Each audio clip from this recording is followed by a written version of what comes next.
단순히 21세기를 누가 지배할 거냐 가지고 하는 그 깡패들의 싸움으로 보시면 안 됩니다. 지금 미국이라는 나라가 변신하고 있습니다. 미국이라는 나라가 변신하고 있는데, 미국이 그 원래 생길 때는 말이죠, 지구에서 처음으로 왕이 없는 나라입니다. 왕 없는 나라 보셨어요? 왕 없는 나라 미국밖에 없습니다. 그리고 미국은 귀족이 없어요. 미국은 공작도 없고 자작도 없고 공주님도 없고 왕자님도 없는 나라입니다. 미국은 평민이 만든 나라인데, 이 평민이 만든 나라가 한 200 몇십 년 되다 보니까 귀족이 생긴 거라. 그 귀족이 어디 사는 인간들인가? 워싱턴에 사는 사람들입니다.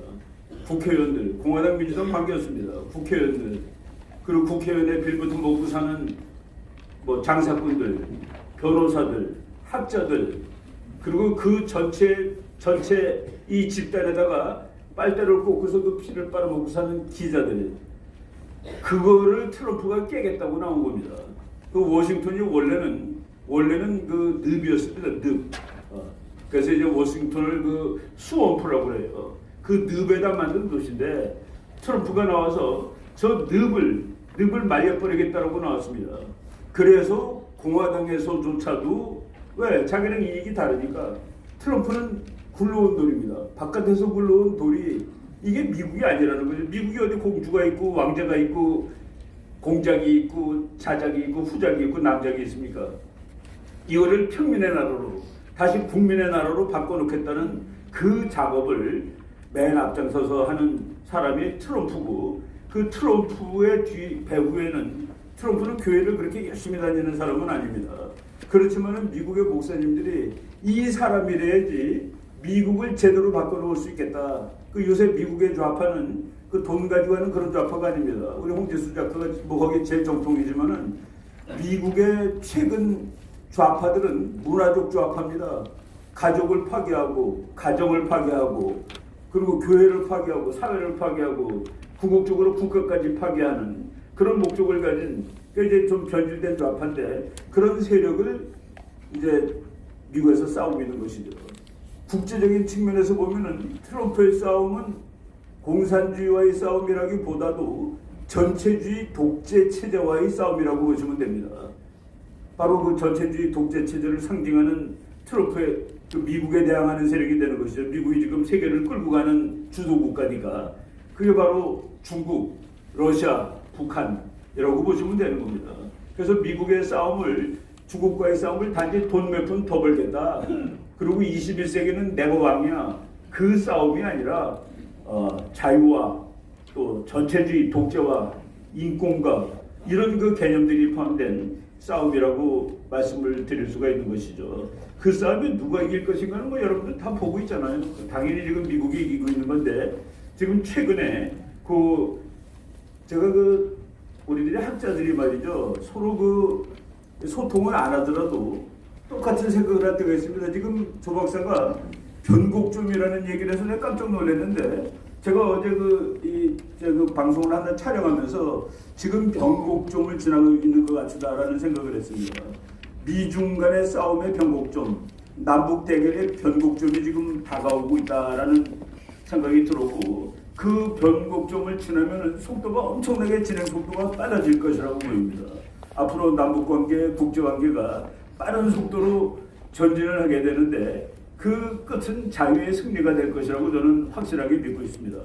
이 변곡점에 해당되는 사건이 트럼프 대통령이 지금 중국을 정말 분노해서 뒤로 넘어지게 할 수도 있을 정도의 그 법률안에 사인을 해가지고 그 법률안이 통과됐는데, 법률안을 뭐 그냥 간단히 말한다면은 미국 의회가 홍콩의 민주혁명을 지지하는 두 건의 법안을 통과시켰습니다.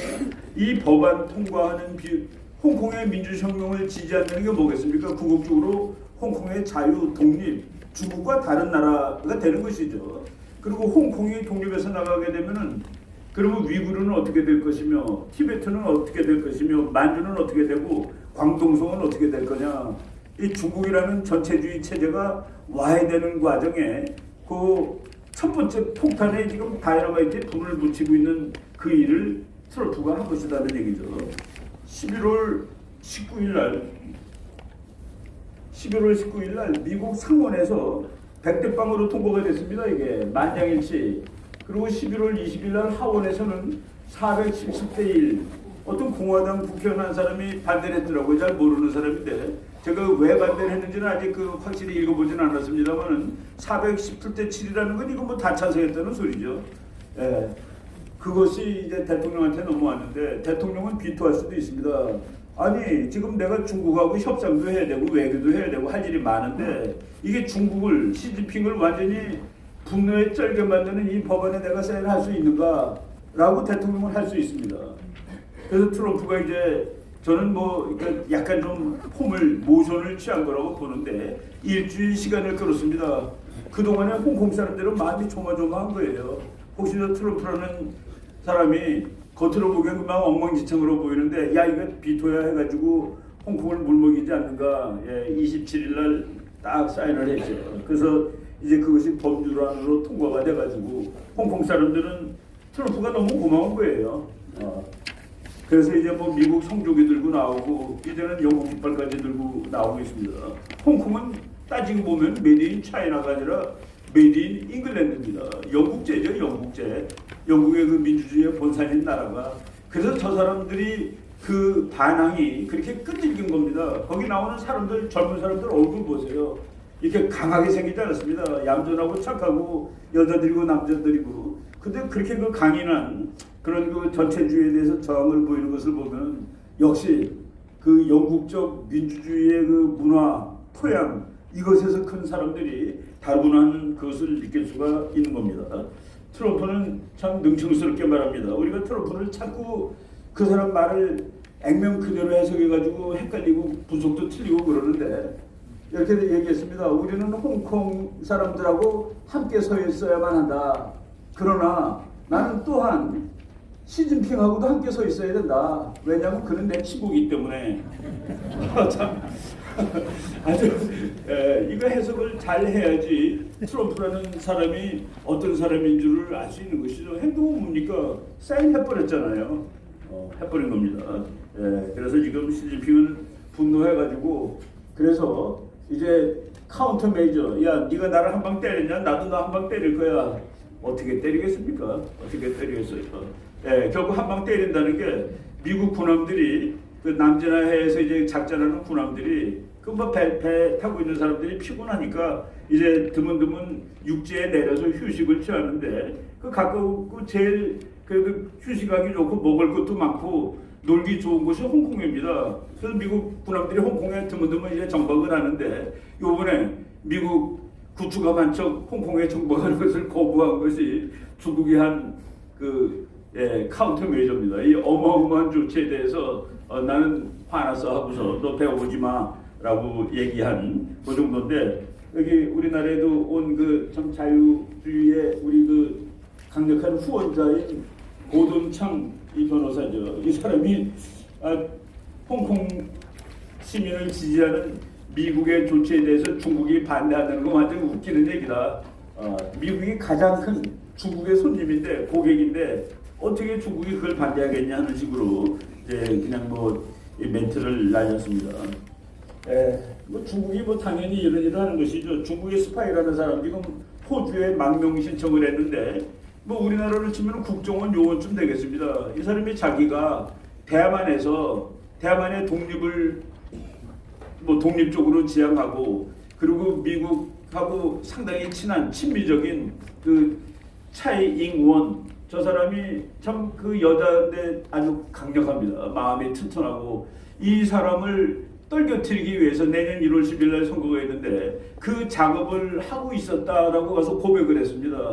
망명 신청을 하면서 그랬더니 중국이 저놈은 사기꾼이라고 또 중국 관영 매체들이 얘기를 하는데 호주에 이 스파이 같은 사람들 판단하는 그 전문가가 이 사람이 말하는 거 이런 걸 나봤을 때 저 사람이 한 말은 사실 같다라고 지금 얘기를 하고 있는 것이죠. 우리나라 사람들이 중국에 대해서 자꾸 착각을 하는데 중국은 우리의 적입니다. 적이라는 게 누굽니까? 우리의 자존과 독립을 승인하지 않고 우리를 자기의 일부로 만들려는 나라 그게 다 우리의 적이 되는 것이죠. 중국이 시진핑이 뭐 오랫동안 한 말입니다. 주석이 되기 전에 부주석일 때 물어봤습니다. 한국전에 중국이 참전한 것은 어떻게 생각하느냐 그랬더니 그것은 제국주의 침략자들의 침략에 맞서서 싸운 정의로운 전쟁이었다. 그러니까 한국하고 미국이 제국주의 침략자입니다. 그리고 중국에 가서 그 북한이라는 불쌍한 나라를 도와준 것은 정의로운 일이었다라고 얘기하고, 그래서 중국이 와가지고 일사후퇴 때 우리가 통일할 뻔했는데 그래서 밀려와가지고 서울을 다시 뺏긴 적이 있었습니다. 다시 뺏겼을 때 지금 이 건물 없어졌지만은 중앙청 앞에서 이 중국군들이 좋다고 춤추는 장면입니다. 이런 군대를 한국에다 데려다 놓자라고 주장하는 그런 이상한 사람들까지 있는 상황이 되는데, 이거 우리가 정말 광정해야 될 그런 상황입니다. 미국 사람들이 중국에 대한 전략이 트럼프라는 특별한 사람의 전략이 아니라는 것을 증명하는 겁니다. 미국 국민들 중에서 공화당을 지지하는 국민들의 70%가 중국은 골칫덩어리라, 민주당을 지지하는 사람의 59%가 중국은 골칫덩어리다. 그래서 미국 국민의 지지를 받으면서 지금 하고 있다는 얘기죠. 그리고 이것이 꼭 트럼프만 아니라는 것은 오바마 때 이렇게 얘기를 한 적이 있더라고요. TPP라고 그 아시아 태평양 경제협력 공동체 거기에 대해서 말하면서 오바마가 우리는 중국과 같은 나라가 세계 경제에 규칙을 쓰라고 허락할 수 없다. 트럼프랑 그렇게 다르지 않다는 얘기입니다. 이건 미국 전체가 하는 일이지 트럼프 대통령 개인이 하는, 일부 미국 시민들이 하는 일이 아니다라는 것을 나타내고 있죠. 재미있는 거는 바이든이라는 사람이 지금 미국 민주당 대통령 후보로 나와가지고 그래도 제일 괜찮다는 후보인데 저 사람이 오바마 때 부통령을 했습니다. 우리 그 백모 선생이 조 바이든을 조 차이나라고 얘기할 정도로 중국하고 친중입니다. 중국하고 거래도 하고 아들이 중국하고 사업해가지고 돈도 벌고 그랬다고 그러는데 저 사람이 한 말이 아주 재밌어요. 2013년 5월 24일 날 펜실베니아 대학 졸업식에 가서 얘기를 하다가 이 사람이 흥분해가지고 중국은 숨쉴 자리도 없는 나라라고 얘기를 해버렸습니다. 중국은 숨쉴 자리도 없는 국가다. 그래가지고 그 펜실베니아 대학 아주 명문이죠. 동부 아이비리그에 들어가는 학교고 트럼프가 거기 나왔습니다. 트럼프가 그 대학 경영학과 와터스쿨이라는 데 졸업했는데 중국은 숨쉴 자리도 없다. 그래갖고 중국 애들이 나중에 졸업식 끝난 다음에 편집을 했습니다. 항의 편지. 그 얘기만 한 게 아니라 중국에는 문제가 매우 많다. 미국에 있는 게 중국에는 없다. 최고의 대학, 공정한 법률, 활발한 벤처금 등등등등. 미국은 자유의 나라, 중국은 독재의 나라라고 얘기를 저렇게 해버렸습니다. 클린턴이 지금 대통령이 안 됐는데 이 사람이 대통령 됐었으면 어땠을까? 저는 트럼프하고 스타일은 다르지만 지향 방향이 같으리라고 봅니다. 이 사람이 2011년 언제예요? 11월 포린 펄리시에 긴 논문을 하나 게재를 했는데 그 논문의 핵심이 이겁니다. 21세기 정치는 아시아에서 결정될 것이다. 아프간이나 이라크가 아니라 미국은 그러한 결정이 이루어질 아시아 한복판에 가 있을 것이다. 똑같아요. 아프간, 이라크, 이란, 트럼프가 거기서 계속 간지를 해도 싸움을 안 하잖아요. 아프간, 이라크가 아니라는 거예요. 세계를 결정하는 곳이. 그거는 이제 석유 패권이 끝났기 때문에 그렇습니다. 걔네들이 석유 가지고 떠들었는데 미국의 석유가 세계 전체를 다 합친 것만큼 많기 때문에 그래서 이제 석유는 끝났고 석유 시대는 끝났습니다. 중동이 석유 가지고 패권 짓거리 하던 시대는 끝났고 미국은 이제 널널한 마음으로 식량과 에너지가 완비된 나라가 지구에 이제 처음으로 나타난 겁니다.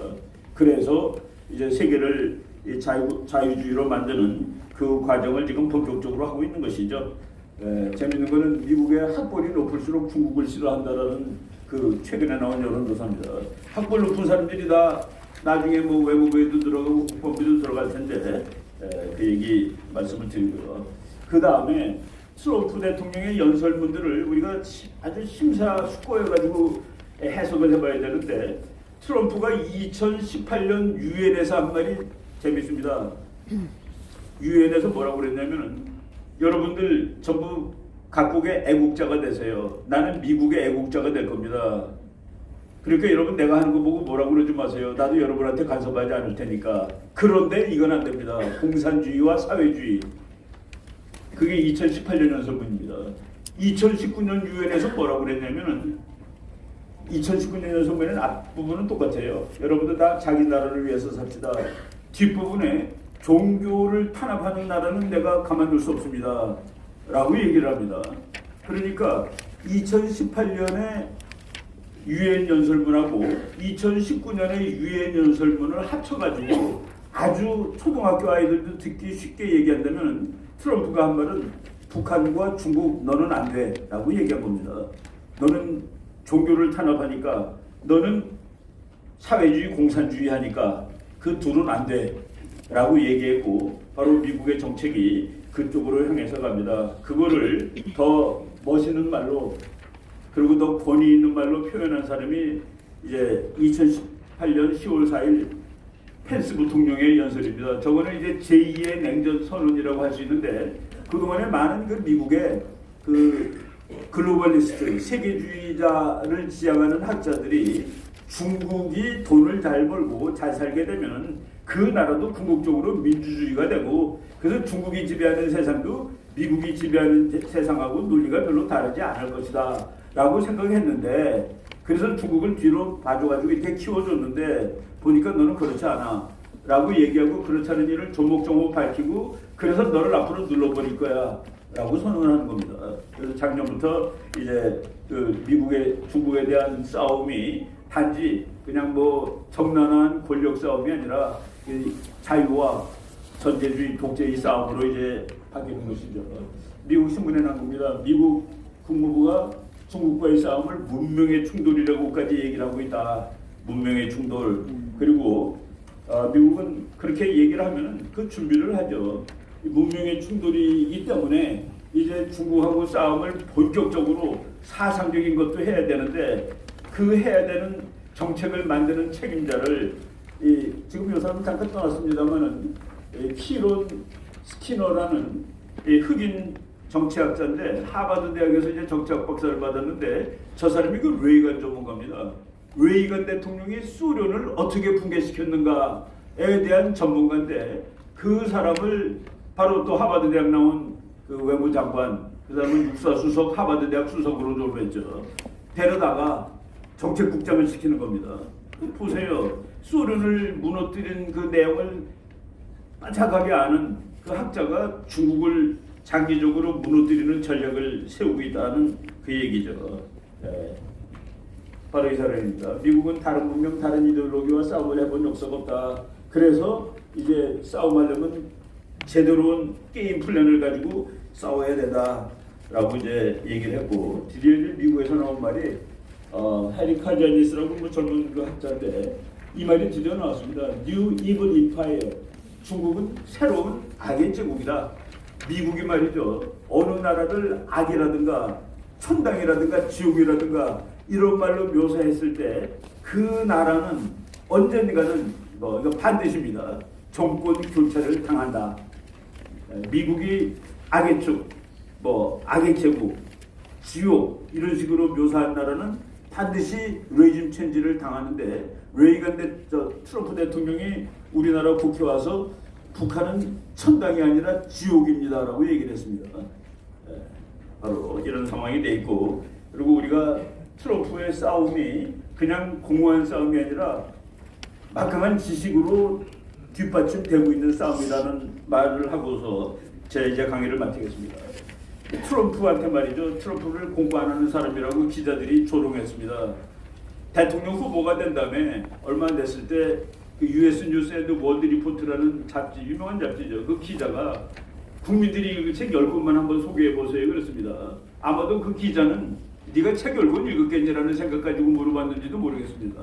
그런데 대답을 했는데 10권을 쫙 얘기했는데 제가 뭐 한 1분 만에 10권 소개하겠습니다. 손자병법 읽으세요. 손자병법은 뭡니까? 싸우지 않고 이기는 것이 최선의 승리다라고 쓴 책이고 그리고 전략은 속임수다라고 쓴 책입니다. 두 번째는 마키아벨리의 군주론을 읽으세요. 마키아벨리의 군주론의 한마디로 얘기하면 뭡니까? 지도자는 사랑받기보다는 존경받는 것이 낫다. 그리고 여우의 간계와 사자의 발톱을 가지고 있어야 된다고 쓴 책입니다. 그리고 파워 오브 포지티브 띵킹, 이거는 우리나라에도 아주 오래전에 번역된 책인데 신념의 마력, 정말 무엇을 하겠다는 마음을 가지고 못 이룰 일이 없다라는 목사님이 쓴 책입니다. 그 다음에 아인슈타인의 인생 철학, 에머슨의 교육 철학을 읽고, 그 다음에 5권이 더 나오는데 중국 공산당의 비밀 세계라고 번역할 수 있는 책입니다. 중국 이야기, 모택동의 비밀 이야기, 중국을 부자로 만든 사람들의 이야기, 중국 가서 물건 파는 방법, 책 10권인데 그 중에서 5권이 중국에 관한 책입니다. 그래서 중국 정책을 트럼프가 하는 겁니다. 그리고 거기에는 심오하게 전략과 정치학과 경제학이 다 들어가 있는 이런 싸움을 지금 하고 있다라고 말씀을 드릴 수 있고요. 재미있는 거는 트럼프에 정말 트럼프를 제일 죽어라 싫어하는 사람이 조지 소로스인데, 조지 소로스조차도 시진핑은 자유사회에 대한 최대의 적이다라고 말을 하고 그 싸움을 해가고 있는 중입니다. 마지막으로 중국이라는 나라는 망할 수밖에 없다는 말 데이터 하나 소개하고, 중국의 말이죠. 공산당들이 제일 부자입니다. 공산당 당원. 중국에서 시진핑 보고 당신 10년 동안 주석에 먹으시오라고 하면서 이거 손든 사람들, 그 사람들이 160명의 공산당원인데 그 160명 중에서 160번째로 사는 사람, 제일 돈이 적은 사람이 중국 전체에서 천등 안에 들어간다는 거예요. 이 160명의 재산 평균을 내보니까 우리나라 돈으로 하면은 1조 6,575억 원이 나옵니다. 중국 공산당 간부들이. 이것을 계산한 미국 학자가 미국의 정치가들은 돈이 얼마나 많나를 분석을 해봤어요. 그 미국에서 높은 사람들 행정부, 입법부, 사법부 해가지고 660명을 다 해서 보니까 세계에서 제일 부자 나라고, 또 고위관리 되려고 또 뭐 출세도 한 사람들이고, 그런데 보니까 가난하진 않더라고요. 200억 9,090만 원, 미국의 660명 평균은. 중국은 미국 부자들, 부자가 아니라 미국 제일 높은 사람들보다 82.5배. 중국의 평균 개인 GDP는, 개인 소득은 지금 지구 평균이 안 되는 나라입니다. 지구 평균이 안 되는 나라예요. 워낙 인간이 많다 보니까 곱하기 14억 해가지고 GDP 총량이 세계 2위가 됐지만은, 이런 엄청난 경제 불균형, 이런 것들이 앞으로 중국을 다 발전하는데 이 다리를 잡는 요인이 될 겁니다. 그래서 지금 그냥 이 데이터를 얘기했고, 이 싸움이 단순한 그냥 주먹 싸움이고 패권 싸움이고 그것이 아니라 자유, 전체주의, 인간의 목표는 자유입니다. 우리가 자유를 얻기 위해서 이렇게 노력하고 싸우고 다 하는 건 아니겠습니까? 예.